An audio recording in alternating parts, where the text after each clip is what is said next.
নমস্কার, আমি মীর।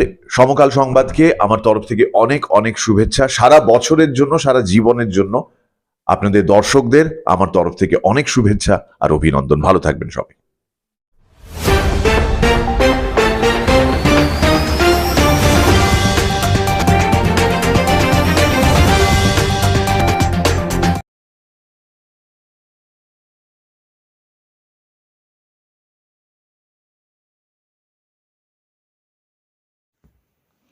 সাতাত্তরতম প্রজাতন্ত্র দিবস উপলক্ষে কলকাতার সল্টলেকে বৈশাখী আইল্যান্ডের সামনে central arm police force x employee welfare অ্যাসোসিয়েশনের পশ্চিমবঙ্গ শাখার প্রথম কর্পোরেট অফিসের শুভ উদ্বোধন করা হলো।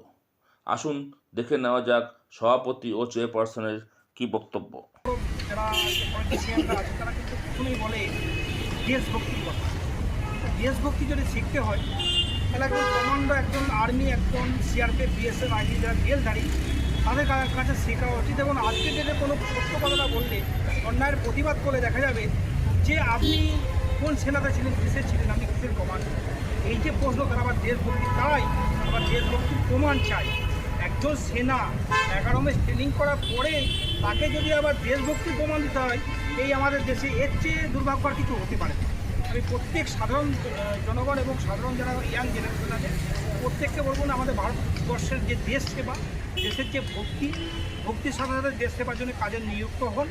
এবং আমরা মানে প্রতিটা ক্ষেত্রে বাঙালিদেরকে আমি খাস করে বলবো, অনেকেই বাংলার মানুষ, বাংলার যারা ইয়াং জেনারেশন তারা সেনাতে এবং ফোর্সে যেতে হয়তো সেভাবে চান্স পায় না কিংবা যেতে চেষ্টা করে না। আমি চাইবো চেষ্টা করে যাতে ভারতবর্ষ এবং দেশটাকে যাতে সফল করা যায় এবং বাংলার নাম অর্থাৎ দেশের নাম বিশ্বের কাছে একটা অলক বার্তা দিতে চাই যে সকলে আসুন, একত্রে দেশ বাঁচাও এবং সমাজ বাঁচাও, তার সঙ্গে সঙ্গে নিজের অলক দেশের সুরক্ষার জন্যও নিযুক্ত হন, এটাই আমি বলতে চাই। আর আমাদের যে central arm police x welfare association যে সংগঠন, সেটা আজকে আমাদের এই সল্টলেকে অফিসটা ওপেনিং হলো এবং প্রত্যেকে দেখছেন অনেকে আমাদের সেনাবাহিনী এর আগে অনেকজন এসেছিল এবং প্রত্যেকে একে একে আসছে এবং নিজের প্রদর্শন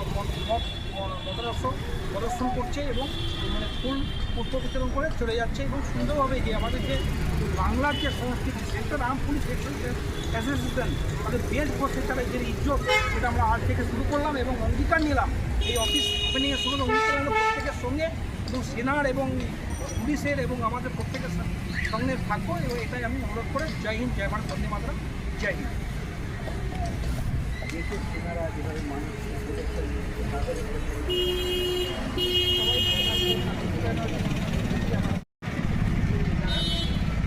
আমাদের সেনারা সত্যি মানে ওরা বাইরের থেকে ঘরে না থেকে ঘরের ফ্যামিলিকে সামলানোর জন্যে এবং আমাদের সমস্ত দেশবাসীকে শিক্ষা দেওয়ার জন্যে তাদের রাতে তারা শান্ত পথে বা তার জন্য তারা লড়াই করে। তারা এত কষ্টের মধ্যে থাকে, নিজেকে তো সেটা প্রকাশ দেয় না, সবসময় বলেও না, মুখ বন্ধ করে তাদের মুখি করে যায়। তারা দল মাথার থাকতে দেশকে ভালো রাখার জন্য করে।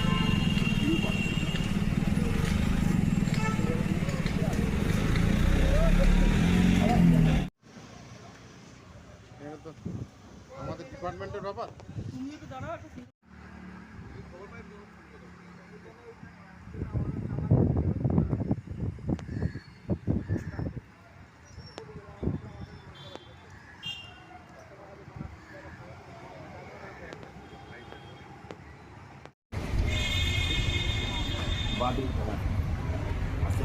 जय हिंद, जय हिंद, वंदे मातरम, वंदे मातरम, वंदे मातरम, भारत माता की जय जय हिंद, जय हिंद, जय हिंद, जय हिंद, जय हिंद। जय हिंद।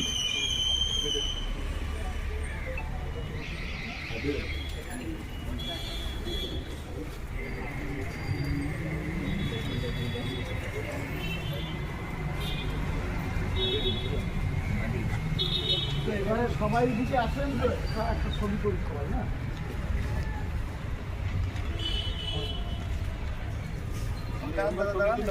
হ্যাঁ সবাই দিকে সবাই দিকে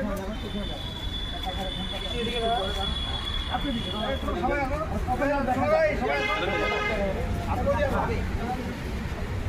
বাবু কই हाँ हाँ ধরো ধরো দাদা আসুন। হ্যাঁ রেডি। স্টিল নেব, স্টিল নেব। স্টিল নেবো হ্যাঁ, স্টিল নেব, স্টিল নেব। 1 সেকেন্ড। ওদের ওদের ওদের ওদের বাচ্চারা আগে আগে দিয়ে আসো, বাবা আসো, বাচ্চারা আগে আসো, আসো আসো আসো আসো, এবার আসো।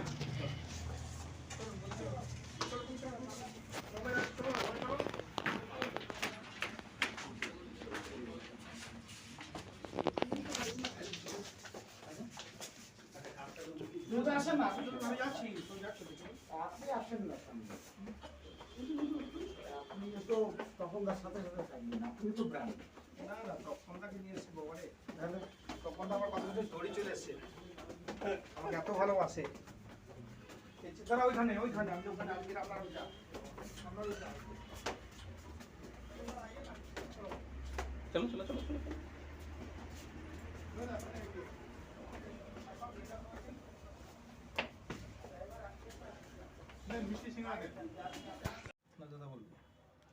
বলে আপনি বলবেন মানে বলে আজকে কি কারণে আজকে প্রজাতন্ত্র এটা দিবস, বলবেন? দাদা বলবেন। আপনাদের সিএপিএফ এর আজকে এখানে দেখলাম আপনারা ফ্ল্যাগ হোস্টিং করছেন, কি ব্যাপার আজকে আপনাদের কি অনুষ্ঠান করছেন এখানটা? সর্বপ্রথম বলে দেশবাসীকে আমি সর্বপ্রথম বলি প্রজাতন্ত্র দিবসের শুভেচ্ছা এবং ভালোবাসা। জয় হিন্দ, জয় ভারত, বন্দে মাতরম।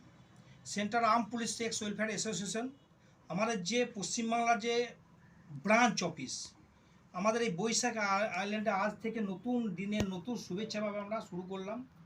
সেন্ট্রাল আর্ম পুলিশের যতজন জওয়ান এবং ex army, CRPF, BSF, ITBP, আমাদের যে লড়াই, আমাদের যে দুর্দশার কাহিনী, যাতে মানুষ সর্বপ্রথম পুরো ভারতবর্ষের মানুষ এবং সত্যটা যারা জানতে পারে। আজকে আমরা সব দিক দিয়ে পিছিয়ে, মানুষের যে দেশভক্তির কথা রাজনীতির নেতারা বলে, কিন্তু এক্ষেত্রে যারা সচ্চা দেশভক্তি, আমাদেরকে 11 মাস ট্রেনিং করিয়ে যে ধরনের দেশভক্তি শেখানো, এর চেয়ে বড় দেশভক্তি আমি কিছু মনে করি না। তবু প্রতিটা ভিডিও, প্রতিটা কথা বলার ক্ষেত্রে কিন্তু আমাদেরকে দেশভক্তির প্রমাণ চাওয়া হয়।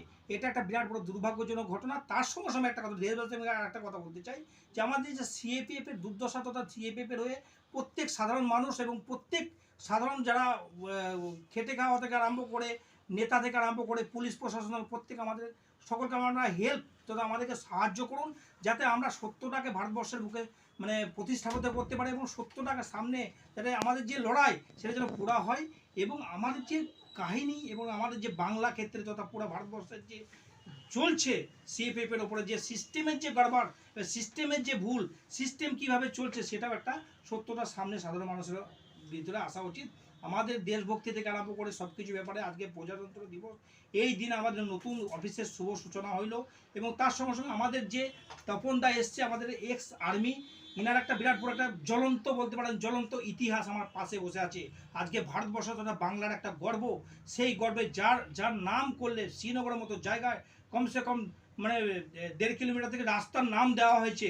এবং তার সঙ্গে সঙ্গে ধরুন উনি একজন রাষ্ট্রপতি মেডেলিস্ট, ওর যে মেডেল, ওর যে এটা বলে প্রশংসনীয় নয়, ইনি যে একজন 11টা গুলি খাওয়ার পরে যে মানুষ জীবন যুদ্ধে বেঁচে থাকতে পারে, সেটা একটা জ্বলন্ত উদাহরণ বলতে পারেন আমাদের তপনদা, আমার দাদা, আমার স্যার, আমার গুরু বলতে পারেন। কারণ আজকের ডেটে এই ধরনের মানুষ পাওয়া যায় না। এবং আমরা চাই তপনদার মতো মানুষ যারা যতজন police, ex army, x CAPF, প্রত্যেক আমাদের সামনে আসুন, জুড়ুন। এবং আমরা চাই আমাদের সত্যটাকে সামনে ধরে দিতে এবং এই অফিসের সঙ্গে যোগাযোগ করতে পারেন।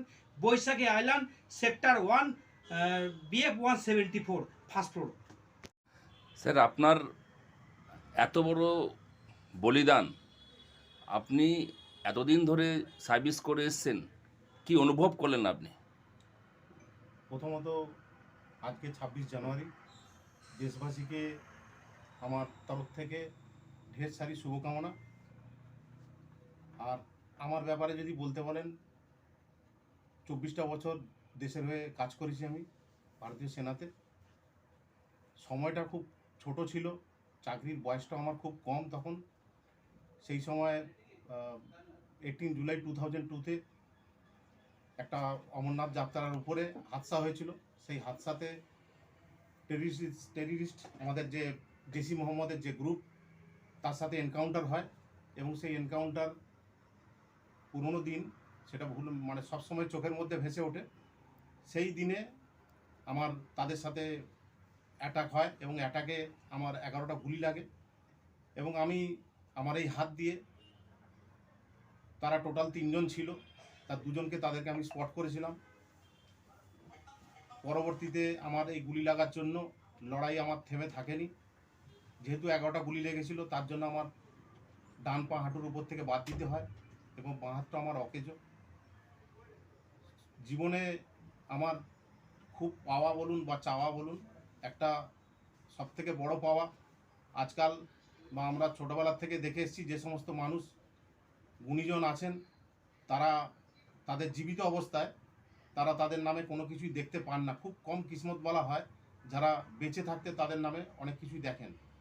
তার মধ্যে আমিও একজন, যে আমি বেঁচে থাকতে 2004-এ আমার নামে একটা স্টেডিয়াম হয় কাশ্মীরের মধ্যে, ভারত সরকার থেকে করা হয়, যার নাম রাখা হয়েছে তপন মহাপাত্র ক্রীড়াস্থল, এবং 1600 মিটার রোড আমার নামে তৈরি করেছে, যার নাম রেখেছে রাষ্ট্রীয় রাজমার্গ 1 আলফা তপন মহাপাত্র নামে। এটা আমার কাছে একটা বহুত বড় চাওয়া পাওয়া।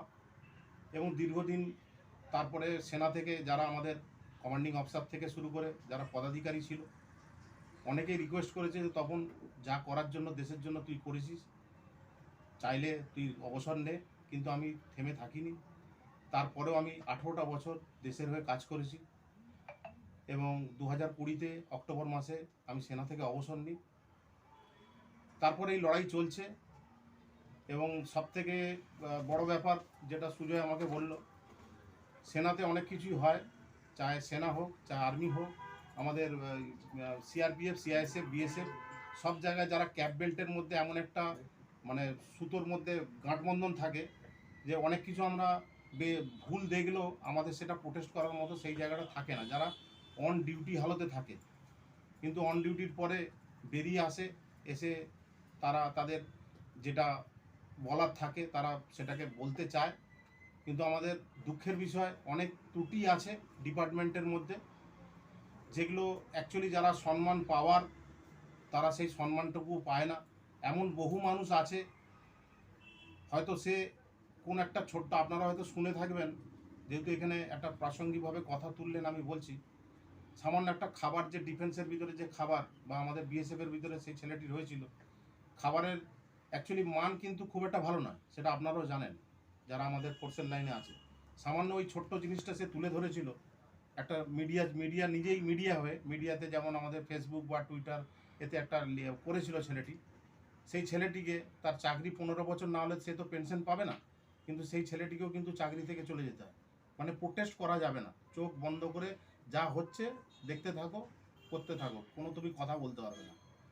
এরকমই চলছে। আগামী দিনেও চেষ্টা করা হচ্ছে, সুজয়ের মতো যারা আছে সাথে, ভাইয়ের পাশে আমি আছি, চেষ্টা করব যতটুকু আমাদের দ্বারা হয়, আগামী দিনে যে ভবিষ্যতের যে প্রজন্মে যারা ফোর্সের লাইনে আসছেন, যেন তারা সেই সুবিধাটুকু পায়।